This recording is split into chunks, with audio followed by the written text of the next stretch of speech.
beradik dan suami dituduh edar lebih 31 kilogram dadah.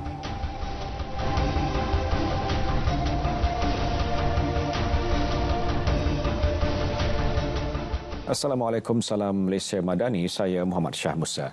Kami mulakan dengan perkembangan banjir. Setakat pukul 8 malam tadi, jumlah penduduk terjejas di Kedah meningkat kepada 701 orang daripada 201 keluarga.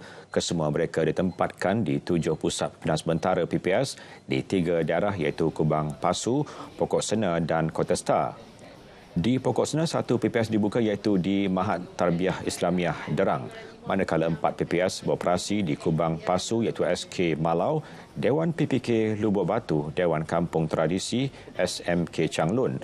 Sementara 2 PPS dibuka di daerah Kota Star iaitu di SK Taman Aman dan SK Bukit Hijau. Sementara itu, di Perlis, 1 PPS dibuka di SK Kubang Gajah pukul 8 malam tadi. Ia susulan hujan lebat sejak petang yang mengakibatkan banjir di sekitar kampung Kubang Gajah. Menurut Pengarah Angkatan Pertahanan Awam Negeri, Lieutenant Colonel PA Muhammad Izaimi Muhammad Daud, setakat pukul 11 malam tadi, PPS berkenaan menempatkan 42 penduduk daripada 16 keluarga. Mereka terdiri 11 lelaki dewasa, 16 wanita, 14 orang kanak-kanak serta seorang bayi. Sekretariat Pengurusan Bencana Negeri telah menggerakkan agensi berkaitan bagi membantu memindahkan mangsa banjir ke PPS tersebut. Agensi terlibat dalam pengurusan bencana terus memantau keadaan seluruh Perlis berikutan hujan lebat yang kembali melanda Perlis ketika ini. Susulan banjir yang melanda beberapa negeri, semua agensi berkaitan termasuk NADMA, APM dan pasukan keselamatan diarah bersiap siaga. Timbalan Perdana Menteri yang juga pengerusi Jawatan Kuasa Pengurusan Bencana Pusat, Datuk Seri Dr. Mat Zahid Hamidi berkata, kesiapsiagaan itu penting meskipun Jabatan Meteorologi telah menamatkan amaran hujan berterusan tahap waspada. Menerusi catatan di Facebook, beliau mengingatkan penduduk di kawasan berpotensi banjir mengambil langkah berhati-hati dan patuh arahan pihak berkuasa. Situasi banjir melibatkan Kedah, Perlis, Selangor dan Sabah berikutan peralihan monsun terus dipantau. Beliau juga mendoakan agar semua mangsa terjejas dipermudahkan urusan dan diberi kekuatan dalam menghadapi musibah yang melanda. Kita beralih ke perkembangan ini. 2 beradik bersama suami masing-masing dihadapkan ke Mahkamah Magistrate Johor Bahru atas 3 pertuduhan mengedar dadah lebih 31 kilogram minggu lalu. Bagaimanapun, tiada pengakuan direkodkan kesemua tertuduh. Siti Nur Fatimah Sotor, 32 tahun dan suami Muhammad Rafi Yahya, 35 tahun serta Siti Nur Syafina Sotor, 24 tahun dan suami Afiq Aidi, 23 tahun faham atas 3 pertuduhan yang dihadapi. Mereka didakwa bersama-sama mengedar dadah jenis kanabis, heroin dan syabu di Taman Bestari Indah Ulu Tiram. Keempat-empat tertuduh didakwa mengikut Seksyen 39B-1-A Akta Dadah Berbahaya 1952 dan dibaca bersama Seksyen 34 Kanun Kesesaan. Sebutan semula kes ditetapkan pada 29 Januari tahun depan. Seorang penganggur ditahan kerana memiliki lebih 200,000 biji pil kuda bernilai 2.57 juta ringgit. Ketua Polis Kelantan, Datuk Muhammad Zaki Harun berkata suspek ditahan dalam optapis khas di Pasir Mas pada Sabtu lalu. Menurut beliau, serbuan dilakukan sepasukan pegawai dan anggota Jabatan Siasatan Jenayah Narkotik Ibu Pejabat Polis Kontijen Kelantan.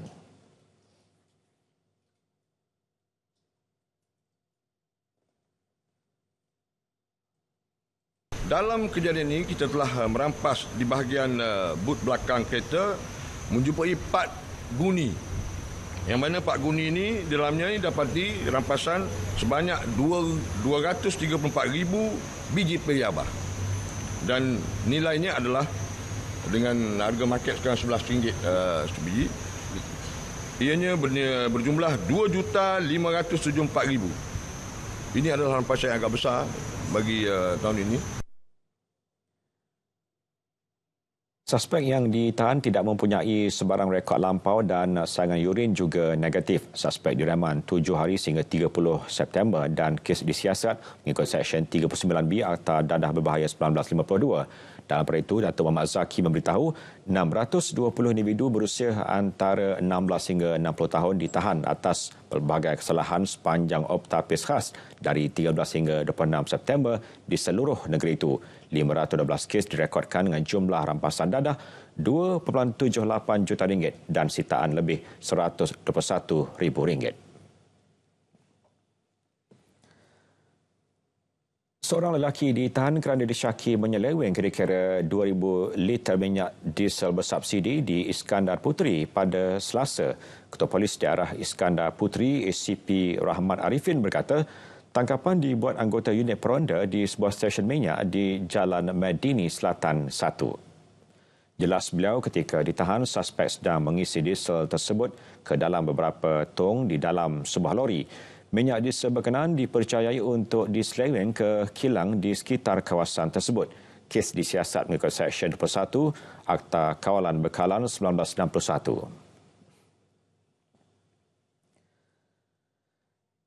11,750 karton rokok putih seludup bernilai RM211,500 dirampas Jabatan Kastam Diraja Malaysia JKDM Negeri Sembilan dalam operasi di Gebeng awal bulan ini. Pengarah JKDM Negeri Sembilan Muhammad Hafiz Ishak berkata ia dipercayai untuk diedarkan dalam pasaran tempatan.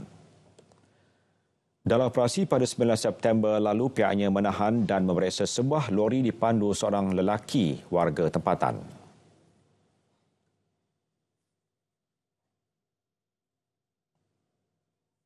Hasil pemeriksaan rapi yang dijalankan oleh pasukan ke atas lori tersebut, pasukan menyumpai sejumlah 11,750 karton yang ini bersamaan dengan 2.35 juta batang rokok putih berjenama Double Happiness Filter Tap Cigarettes. Double Happiness, tuan-tuan boleh tengok sini. Keseluruhan rokok yang dijumpai adalah disyaki barangan belum lulus kastam dan barangan larangan di bawah butiran 3 bahagian 2 jadual 3. Perintah Kastam larangan mengenai import 2023. Tambahnya, nilai keseluruhan rampasan membabitkan sebuah lori dan rokok termasuk duti atau cukai dianggarkan berjumlah RM1.572 juta. Kes disiasat mengikut Seksyen 135-1-D Akta Kastam 1967 dan Seksyen 74-1-A Akta Eksais 1976. 124,345 notis dikeluarkan atas pelbagai kesalahan dalam operasi khas motosikal 2023 di seluruh negara sehingga semalam. Pengarah kanan bahagian penguatkuasa Jabatan Pengangkutan Jalan JPJ, Datuk Lokman Jamaan berkata ia hasil pemeriksaan 383,034 motosikal. Beliau memaklumkan 43,650 motosikal dikesan tidak mempunyai pelindungan insurans, manakala 33,472 notis dikeluarkan bagi kesalahan tiada lesen memandu sah dan lain-lain. Menunjukkan bahawa lebih kurang 32% kenderaan motosikal yang berada di jalan raya tidak mematuhi peraturan-peraturan dalam pelbagai kesalahan. Ini menunjukkan bahawa selari dengan petunjuk kematian disebabkan oleh kemalangan motosikal yang menyumbang kepada 70% kematian setakat ini berpunca dari motosikal. Itulah sebabnya JPJ dan semua agensi penguatkuasa dan juga bantuan daripada agensi-agensi lain seperti Jabatan Immigration, AADK, Jabatan Alam Sekitar membantu kami untuk mengurangkan kesalahan dan juga mengurangkan kadar kemalangan disebabkan oleh kadar pematuhan yang sangat rendah. Menerusi operasi sama di Perak, 10,568 notis saman dikeluarkan. Pengarah JPJ Perak Muhammad Yusof Abustan Zalani memaklumkan daripada 39,558 motosikal yang diperiksa, 278 daripadanya telah disita. Menurut beliau, antara kesalahan dilakukan tiada lesen memandu, lesen kenderaan motor LKM tamat tempoh, tiada perlindungan insurans dan ubah suai motosikal.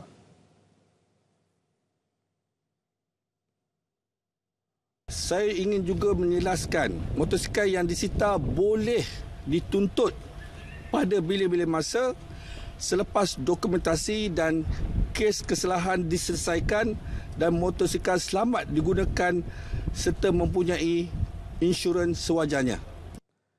Beliau berkata demikian dalam sidang media di Ipoh. Tambah Muhammad Yusof, operasi itu dijalankan selama sebulan serentak di seluruh negara sehingga 30 September depan. JPJ Perak juga akan mengadakan lelongan awam di JPJ Negeri melibatkan 78 kenderaan pada 31 Oktober nanti. 5 pasangan dicekup Jabatan Agama Islam Negeri Johor, JAINJ, dalam bantras di sekitar Johor Bahru. Mereka yang berusia 22 hingga 42 tahun itu ditangkap ketika berdua-duaan di dalam bilik hotel. Exco Haiwal Agama Islam Negeri Muhammad Farid Muhammad Khalid berkata, operasi itu bermula pukul 11 malam semalam dan tamat pada pukul 3 pagi.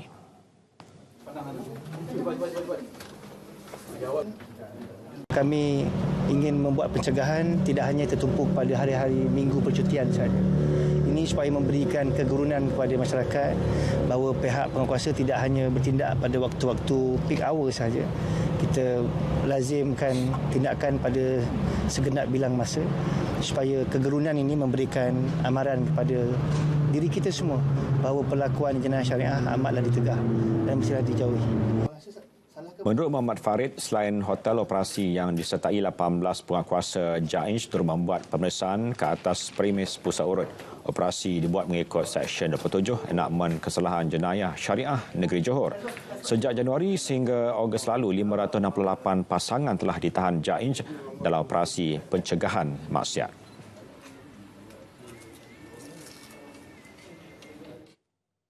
Seorang lelaki maut apabila lori dipandunya terbabas ke dalam gaung sedalam 40 meter berhampiran Balai Polis Telemong Karak. Pegawai Perhubungan Awam Jabatan Bomba dan Penyelamat JBPM Pahang Zulfadli Zakaria menerusi kenyataan memaklumkan pihaknya menerima panggilan berhubung kejadian pada pukul 10.52 pagi. 6 pegawai termasuk anggota dari Balai Bomba dan Penyelamat Karak digerakkan ke lokasi nahas. Sebaik tiba, pasukan itu mendapati sebuah lori 3 tan berada di dalam gaung yang dipenuhi air. Mangsa ditemukan telah tercampak dan tersepit di bawah lori tersebut. Anggota bomba mengeluarkan mangsa menggunakan peralatan airlifting serta tali menyelamat. Mayat mangsa diserahkan kepada polis untuk tindakan lanjut. Ibu tunggal dan rakan serumah yang sebelum ini didakwa atas 2 pertuduhan menganiaya dan mengabaikan anak kandungnya menukar pengakuan kepada bersalah di Mahkamah Session Johor Bahru. Tertuduh Nurul Ashikin Muhammad Zahir, 27 tahun dan warga Singapura Awin Chua, 30 tahun membuat pengakuan itu selepas pertuduhan dibacakan semula di hadapan Hakim VM Mabel Sheila.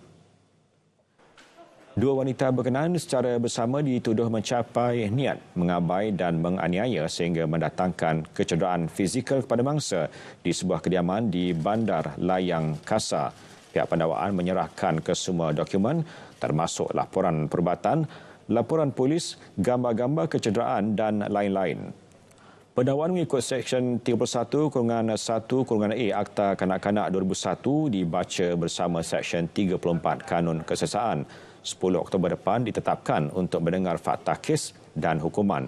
Jaminan dikekalkan RM15,000 terhadap Nurul Ashikin manakala Awin Chua RM20,000. 16 Ogos lalu, kedua-dua tertuduh mengaku tidak bersalah selepas pertuduhan dibacakan jurubahasa mahkamah di hadapan Hakim Fatimah Zahari. 2 nelayan nyaris lemas selepas bot gentian kaca yang dinaiki terbalik dan karam dipukul ombak besar di Kuala Dungun, Terengganu. Dalam kejadian kira-kira pukul 12.30 hari semalam, nelayan berusia 54 dan 27 tahun berkenaan terselamat selepas berpaut selama 2 jam pada bot berkenaan. Dua nelayan terbaik dilapor dalam perjalanan untuk menangkap ikan dari pantai Kuala Dungun yang terletak kira-kira 2 km dari lokasi kejadian. Ketika perjalanan pulang, bot mengalami kerosakan enjin mengakibatkan mereka hanyut ke tengah laut. Angin dan ombak kuat menyebabkan bot terbalik dan kedua-dua mereka tercampak ke laut. Bagaimanapun, mereka berjaya berpaut pada bot tersebut. Kedua-dua mangsa berjaya diselamatkan kira-kira pukul 2.06 petang dan tiada kecederaan dilaporkan. 76 minit tanpa henti. 76 minutes non-stop.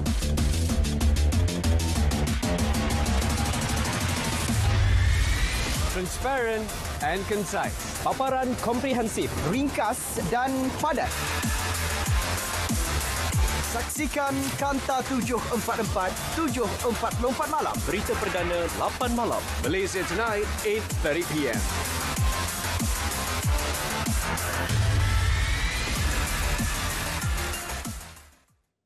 Keindahan pekerti dan akhlak Rasulullah sallallahu alaihi wasallam yang tidak pernah mencela, memfitnah atau memaki hamun sesiapa adalah contoh terbaik untuk dijadikan ikutan.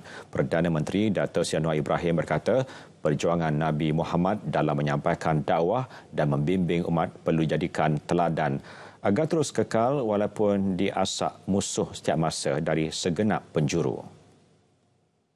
Demikian menurut Datuk Seri Anwar dalam perutusan Maulidur Rasul yang dikongsi di laman Facebook beliau. Jelasnya menghayati ibrah perjuangan Nabi Muhammad dalam memimpin dan menyatukan pelbagai kaum akan membangkitkan rasa keinsafan untuk sama-sama membangunkan Malaysia. Perdana Menteri turut mendoakan Allah SWT melimpahkan rahmat dan kesejahteraan yang berterusan buat baginda Nabi Muhammad. Majlis sambutan Maulidur Rasul peringkat kebangsaan akan diadakan di Pusat Konvensyen Antarabangsa Putrajaya. Tema sambutan tahun ini ialah Perpaduan Teras Malaysia Madani.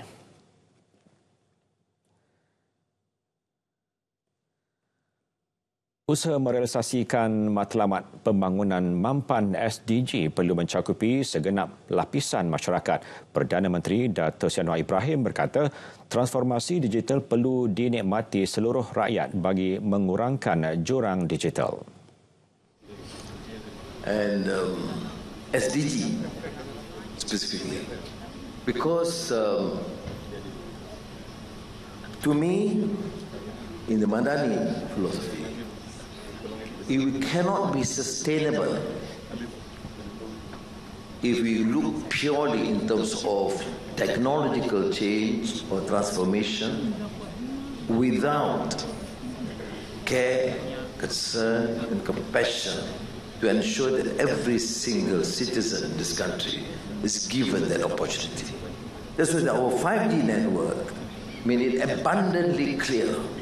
It's just not a matter of technology, but it's a matter of ensuring that every single citizen, from the urban squatters or urban poor to the remotest area in Sabah or Sarawak, must be given that opportunity and access and connectivity.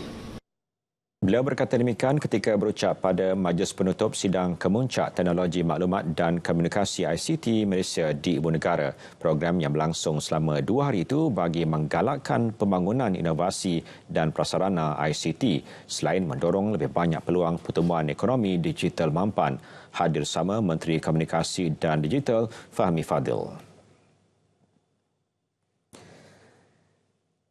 Kerajaan negeri perlu memainkan peranan penting bekerjasama dengan kerajaan persekutuan bagi meningkatkan pengeluaran beras negara. Menurut Menteri Pertanian dan Keterjaminan Makanan Datuk Seri Mohamad Sabu, Sabah dan Sarawak antara negeri yang berpotensi dan dilihat sesuai untuk mengusahakan tanaman padi berskala besar. Kena bergabung tenaga dengan kementerian lain lagi. Mana kerajaan negeri kerana tanah adalah kuasa kerajaan negeri dan mesti mereka bekerjasama. Tak kiralah dia pembangkang ke, pemerintah ke, soal makanan dia tak adalah orang ni perlu pembangkang tak perlu makan, pemerintah tak perlu makan, tak, dia semua perlu. Beliau berkata demikian ketika ditemui pada program Konvensyen Himpunan dan Deklarasi Usahawan Pemasar Agro Madani Khidmat 2023 di Port Dickson. Dalam pada itu, kementeriannya bersiap siaga menjelang musim tengkujuh untuk memastikan bekalan makanan khususnya sayur-sayuran mencukupi.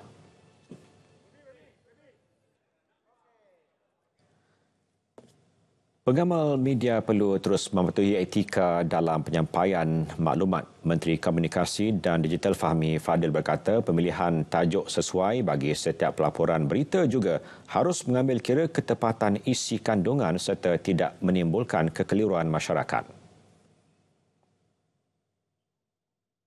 Bila kita menulis berita, bukan hanya isi kandungannya penting, tapi tajuk berita juga penting.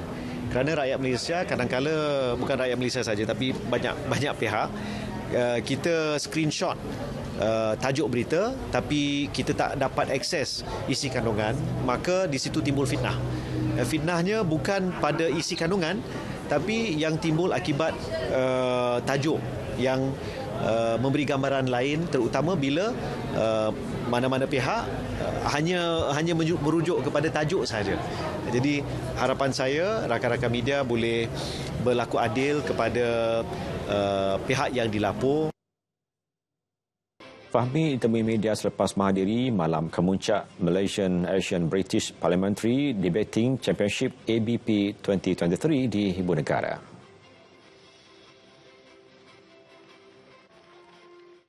Sementara itu, bagi menangkis penyebaran berita palsu dan fitnah dalam kalangan masyarakat, segmen khas Biar Betul akan diterbitkan RTM bermula 1 Oktober ini. Segmen Biar Betul ini akan disiarkan setiap hari selepas slot berita Kanta 744 di TV1 dan saluran berita RTM, serta diulang siar menerusi semua platform media sosial termasuk radio RTM, Jabatan Penerangan dan MCMC sebenarnya.my serta bernama. Inisiatif itu merupakan kerjasama portal sebenarnya.my, Seliaan Suruhanjaya Komunikasi dan Multimedia Malaysia SKMM dan mychat.my, Seliaan bernama. Fahmi menyeru rakyat memastikan berita diterima daripada sumber sahih dalam usaha membantras penyebaran berita palsu.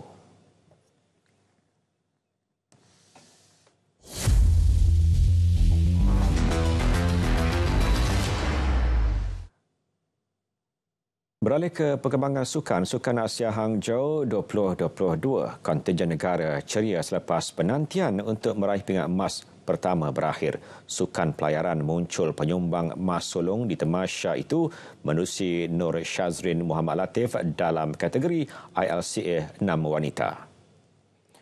Nur Shazrin sebelum ini berjaya mempertahan kedudukan selaku pendahulu dengan kelebihan 9 mata ketika perlumbaan berbaki 3 pusingan lagi. Pemenang pingat gangsa edisi 2018 di Jakarta, Palembang telah mengumpul 18 mata penalti mengatasi wakil Singapura Victoria Jing Hua Chan 27 mata penalti dan Stephanie Norton dari Hong Kong 32 mata penalti. Perlumbaan pusingan terakhir yang dijadualkan berlangsung di Pusat Pelayaran Ningbo Jiangshan pada Rabu dibatalkan susulan tiada angin sekaligus memberikan pingat emas pertama negara. Kemenangan itu turut melayakkan Shazrin secara merit ke Olimpik Paris 2024 yang ketiga buat dirinya. Setakat ini Malaysia telah meraih keseluruhan 1 emas, 2 perak dan 4 gangsa dengan keseluruhan 7 pingat. Sementara itu, bagi Nur Shazrin, dia sendiri tidak menyangka akan menjadi penyumbang emas pertama negara bagi edisi ke-19 ini. Alhamdulillah, saya tak expect pun sebab saya rasa every race just all out and keep jangan buat little mistake yang bukan-bukan. So saya harap lepas ni lebih bagi motivate lah kepada atlet-atlet lain untuk. Dalam masa sama, Nur Shazrin turut teruja selepas layak ke Sukan Olimpik Paris 2024. Alhamdulillah, saya layak ni Olimpik kali ketiga saya. So saya ada lagi less than 1 year untuk saya prepare ke Olimpik. So saya harap lepas ni program lebih baik lah untuk saya improve lagi saya punya performance. Wow. Hi Kejayaan Shazrin turut menerima ucapan tahniah daripada Menteri Belia dan Sukan Hannah Yeoh yang sempat membuat panggilan video. Ia adalah emas Tamasya Sukan Asia pertama Nur Shazrin selepas meraih pingat gangsa di Sukan Jakarta Palembang 2018.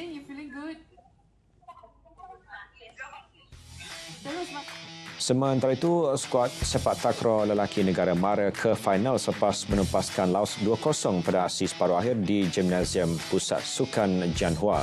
Kemenangan itu menyaksikan Malaysia berpeluang untuk membalas dendam terhadap Thailand Jumaat ini selepas dikecewakan pada edisi 2018. Skuad bimbingan Ahmad Jais Baharun itu terdahulu diberi tetangan sengit oleh Laos. Namun, regu pertama dan kedua yang diturunkan berjaya mempamerkan aksi kemas untuk mencipta kemenangan. Bagi Tamasya kali ini, Persatuan Sepak Takraw Malaysia PSM menyasarkan pingat perak dalam acara berpasukan lelaki sementara pingat emas bagi acara regu.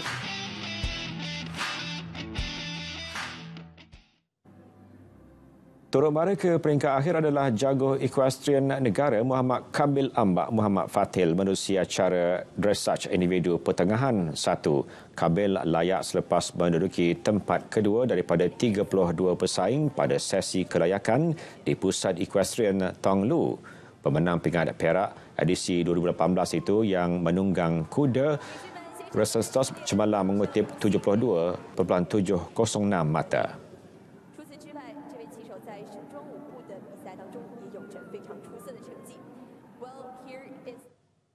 Kementerian Perpaduan Negara dengan kerjasama Persatuan Bola Sepak Malaysia FAM akan mengadakan Carnival Unity Pesta Bola Merdeka Kuala Lumpur 2023 bulan depan.